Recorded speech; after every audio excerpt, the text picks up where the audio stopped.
So I am Rajesh Sonar, representing Mamata Machinery. It has been very nice experience being at HIPLEX. We are into extrusion, converting, and packaging machinery. Basically, we know how to connect, how to make films, how to convert those films, and how to use those films and pouches in making different end products. So we invite everyone here, and by and large, we are very keen to introduce recyclable packaging into the market.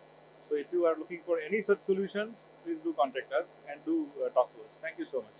Yeah, the specialty of this machine is that we can handle recyclable films. So it is all PE films we can handle on this machine in a very effective way. Yeah, it's very nice arrangements. We really hope that more and more people should come. And Hyderabad, anyway, is a very growing market in flexible packaging. It's always nice to be here in Hyderabad. Thank you. Thank you. So I am Rajesh Sonar, representing Mamata Machinery. We are into extrusion, converting, and packaging machines.